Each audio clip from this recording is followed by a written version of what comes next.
All right, guys, it's Matt's Boosted here with another video, and we're going to be talking about a controversial topic today, not only among Corvette C6 owners, but car enthusiasts in general, and that's, should you turbocharge or should you go with the supercharger? That's the question of the day. Let's talk about it. All right, so let's talk about the main differences between a supercharger and a turbo setup just to get started. So a supercharger, it's going to be belt driven. You know, it makes power pretty instantaneously because it is belt driven. You've got that nice supercharger whine that everybody loves with the Hellcats. Honestly, they made so popular, and superchargers are going to be a little bit more cost effective than turbos, and also the installation is generally going to be easier. So when it comes to a supercharger, you're going to get immediate power, there's going to be a little less maintenance, installation is going to be easier, and price is going to be usually cheaper compared to turbo. Now, the downfall about a supercharger on the C6 specifically, and this isn't a big deal, but if you're going to put a supercharger in your C6 that's going to be belt driven, the first thing you need to do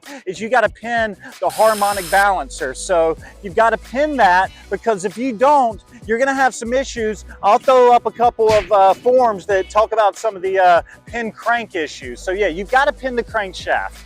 You've got to do it if you're doing a supercharger. If you're doing a turbo setup, it's not a necessity, but I'd still recommend doing it, especially if they're going to be in the engine, especially if they put a camshaft in. If you get a camshaft put in your car, they're going to be pulling the front end off anyways, so you might as well pin the crankshaft while you're in there. So in recap, a supercharger is going to have more instantaneous power, it's going to be cheaper, and the install is going to be easier. The downfall is you're going to have to deal with belt issues, and you are limited to power. Now, you're limited to power with everything, but superchargers generally don't make as much power as turbos, and I know that's debatable, but unless you want to do a big ProCharger system, there's no way you're going to be able to compete with two 76mm turbos. That's the bottom line. So, like I said, superchargers, they're cheaper, easier to install, they don't make as much power, but the power is more immediate. Now, in terms of superchargers, there's a couple companies that make the superchargers. You've got Paxton, you've got East Coast Supercharger, and then the big dog is going to be ProChargers. So ECS, East Coast Supercharger, and they probably make the most user-friendly kits, I would say. If you're going to do one of those kits, I'd recommend doing a booster pump. If you're going to do a turbo kit or twin turbo kit, I'd probably go ahead and do an upgraded fuel system. I mean, if you're not going to go E85, you can do a drop-in fuel pump and that's fine. But if you want to go E85 and you really want to make some power, go ahead and do a 4 stage 2 at least fuel system. That's going to have 2 fuel pumps with it, and that's going to take care of you. So now let's talk about the turbo setup. So the turbo setups in the Corvette C6 specifically, there's only a couple companies that make a kit for them. The kit on this car is a twin turbo setup. The kit was made by UPP. They make a lot of twin turbos for the Vette, Z06s, Lamborghinis, UPP.com. They do a really, really good job. They're based out of Colorado. Great customer support. This video isn't sponsored by them, but they built the kit and they've done a fantastic job. So, you know, I'm going to give a little shout out. Now, there's a couple other twin turbo kits. The other twin turbo kit,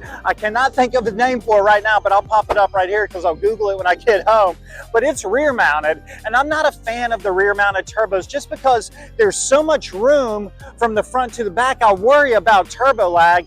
And honestly, when I did the research on the forums, I was looking at the rear mounted kit versus the fender mounted kit. I saw really good numbers consistently from the fender mounted kit from UPP, and that's what really sold me on the kit. On the rear mounted kit, the numbers weren't great, so I went with the front mount fender mounted kit. Yeah, you got to do some chopping up, you've got to do some changing on the Corvette, so if you want to keep this baby stock, that definitely is not the route to go. But if you want to make big power, I'd recommend that fender mounted twin turbo kit. Now, the third option is doing a custom turbo kit.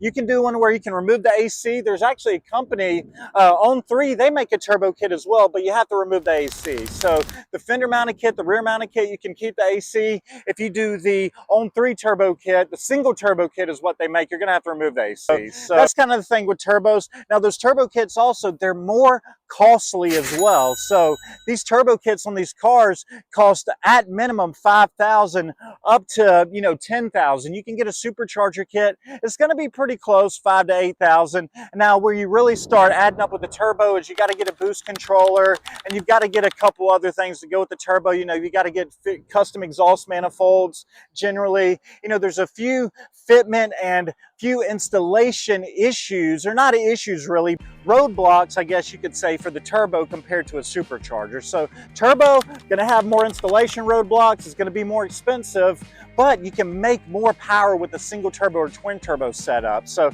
if you watch a lot of guys, if you watch 1320 video, if you watch any kind of street racing, if you watch drag racing, you'll see the fastest guys are always running some big nasty twin turbo setup.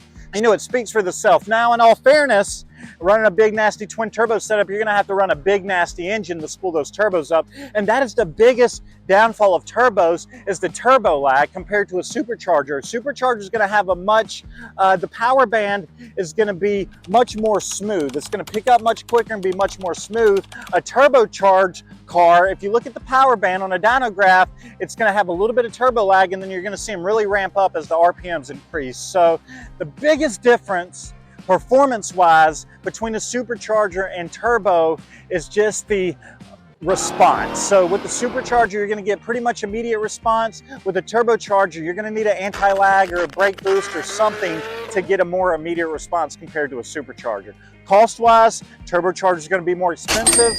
Also, the installation is going to be more in-depth. So here's the truth, man. If you're thinking about getting power adder for the C6 Corvette, if you only want to make 500, 600, 700 wheel, I would go with the supercharger. It's going to be much easier installation, much less of a headache. If you want to go over 750 wheel, go ahead and do a twin turbo setup and call it a day. Don't mess with the supercharger and keep going up, unless, you know what, unless you just love superchargers and you want to go with a big old pro charger, then I get it. You can make 1,000 wheel with a big old pro charger, but it doesn't sound as cool as turbos in my opinion, even though superchargers sound amazing. The thing about the C6 Corvette is that no matter what direction you go, if you go supercharger, turbo, hell, even if you go nitrous, man, the car is 3,200 pounds. It's an LS. They make great power. It's gonna be a fast car, so you can't go wrong. But if you wanna make big power, go turbo. If you wanna make 600 to 750 wheel and save some money, go supercharger.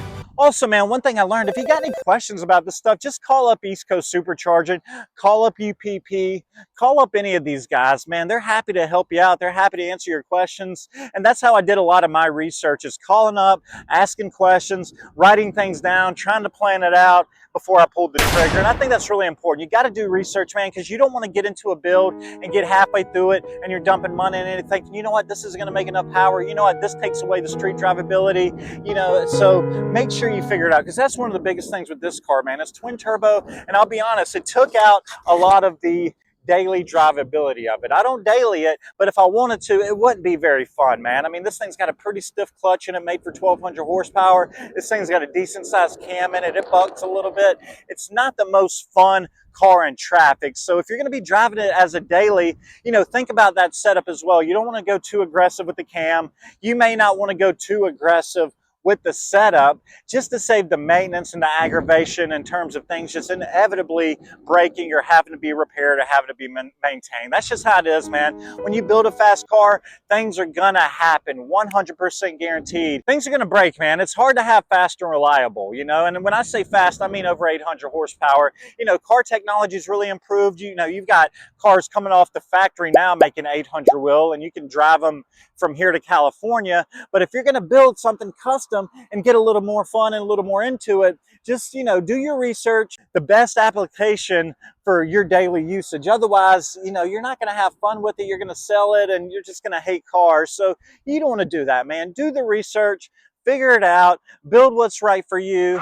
You know, I just want to shoot a quick video, man. I went down the rabbit hole of thinking about turbocharged or supercharged. What are the pros and cons? And I'll break it down as easy as I've said already a few times in this video. It comes down to installation costs, ease of installation, maintenance, and how much power you want to make. It's that simple, really. So find a good shop that can do it, man. I wanted to talk about it. If you guys got a Corvette C6 and you're thinking about doing some other mods, maybe some cosmetic stuff, maybe you want to do some bolt-ons, check out some other videos where I talk about some of the best mods for the C6 Corvette, some affordable and some taking you way out of a price range that's ridiculous to put into a C6, but you'll make 1,000 wheel. So either way, man, appreciate you guys watching. Check out some of my other videos. We'll see you guys in the next one. This is Matt's Boosted.